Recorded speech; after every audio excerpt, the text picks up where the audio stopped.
This is my 2002 Honda S2000. I bought this car completely stock 5 years ago and I've slowly been turning it into a fast road / track toy. Unfortunately, due to a bad oil leak, it spent the year in a rather sorry state, just gathering dust in my garage. But thanks to Tune Automotive, it's all sorted and ready to hit the road. I've also been accepted to display the car at an event called Bridgeside by Satire and Yokomuki, so I think it's about time we gave it a wash.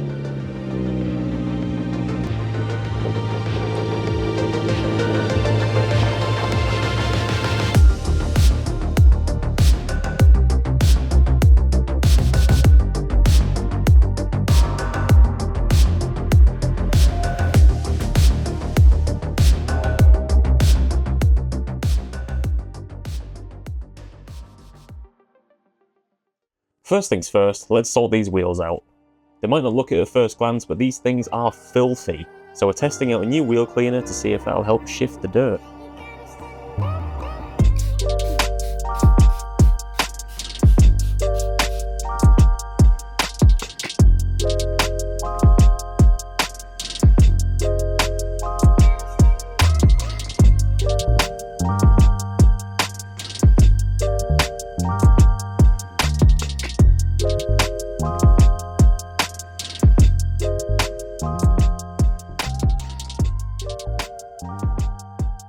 It was actually quite hard to judge how good the wheel cleaner was because, as it turns out, the coating that I'd previously applied to the wheels had held up brilliantly and made it really easy to clean them.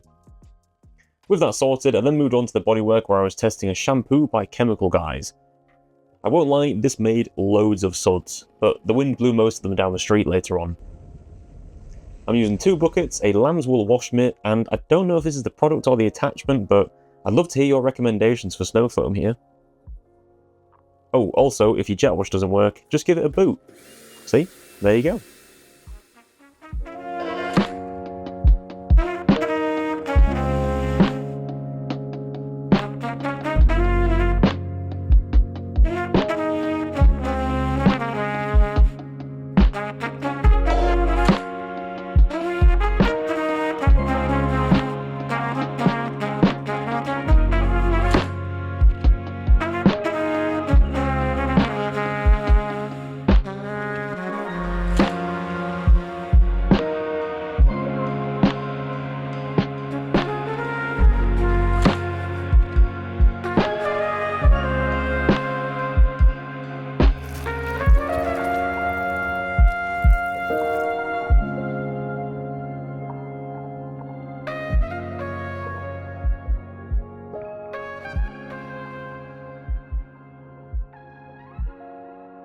As always, I'm using Wet Coat by Geon because I genuinely love the stuff. You spray it on, spread it around, jet wash it off, and then dry the car. I'm then left with a shiny, lightly protective coat, closing out day 1 quite nicely.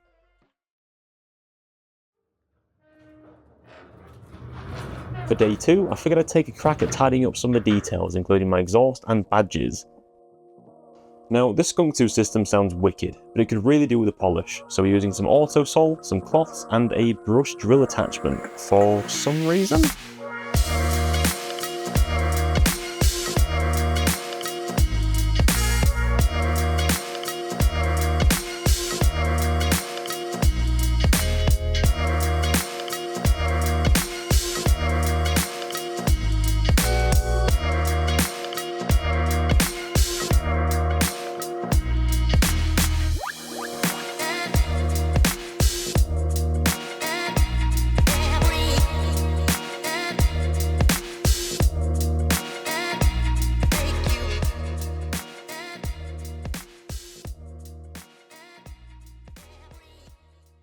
I then moved on to a very overlooked area, the tyres.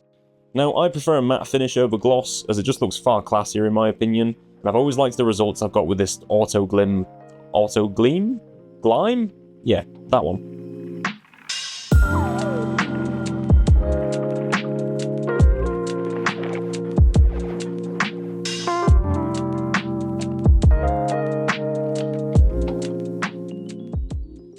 I won't lie, I normally use Geon glass cleaner here, but I couldn't seem to find it, so in other words, I've lost about 25 quid. Anyways, this stuff did a great job on the windows, mirrors and lights, which in this heat was actually quite impressive.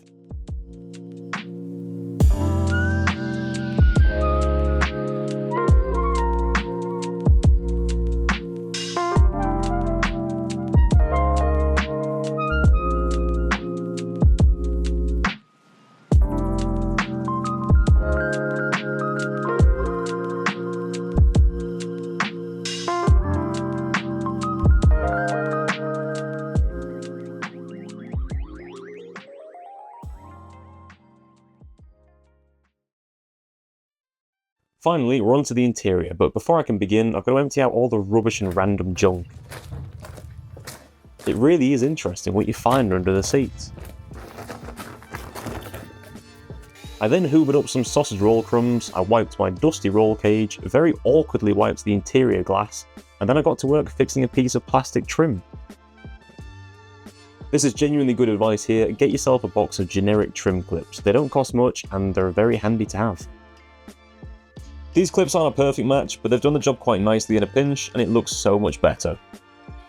I then figured it was time for an upgrade and I thought I'd fit something I've had on the shelf for about a year. So especially since the addition of the cage and when you're harnessed in, the visibility out of this car is absolutely terrible. There is an atrocious blind spot over my right shoulder, so even if I check my mirrors and I look next to me, sometimes I still can't see a car, which is no good. So I'm hoping the addition of a Broadway mirror will hopefully try and counteract some of that. I've heard people rave about them before, I've heard other people say they're not that good, but it's Japanese, so it's cool. No idea how you're actually meant to fit these things. The instructions are in Japanese, but there are some pictures. By the looks of it, it seems like it just clips on, but I don't know, I'm kind of skeptical. Surely it can't be that straightforward.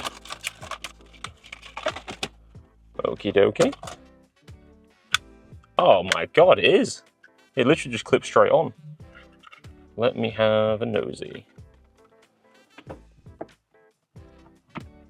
Wow, okay, never mind. That was that was the quickest install of anything I've ever done. It takes me longer to put an air freshener in. Huh.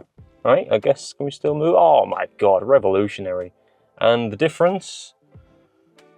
No difference. Does it make any difference whatsoever? I can see there. I can see, that's all I can see. Just a little section about that big. I thought these things were meant to be a bit wider.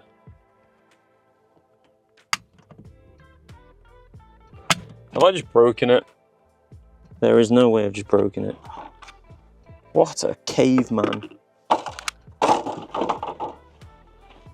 Where the hell did that bit go?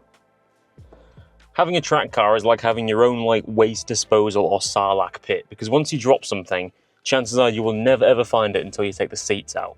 But luckily, after 20 minutes of searching, I finally found this tiny little piece of rubber that fell off. So I can pop it back on, and I can clip my mirror back on. I hate the irony of that. I said, wow, look at this, a quick install. And then this happens. Karma. I don't know what I make of it. I can't tell if I like it. I can't tell if there's much of a difference.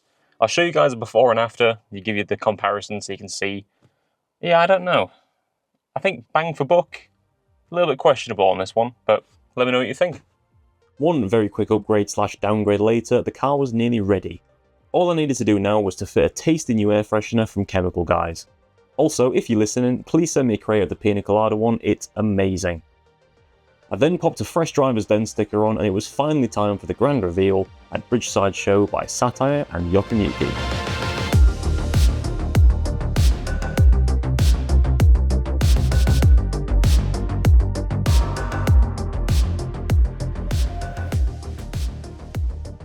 Right folks, that's going to do it for this one, but don't worry, I did film while I was at the show, so that's the next video coming very soon.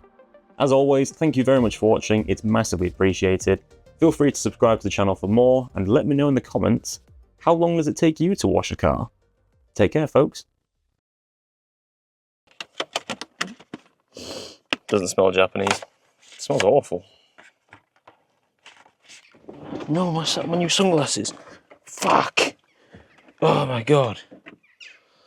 I've only just had these 10 minutes and I've already scratched them. I've sat on them twice. I'm not made to have nice things. I'm stuck in this car, I can't get out. There we go, a nice 30-second install. Kind of.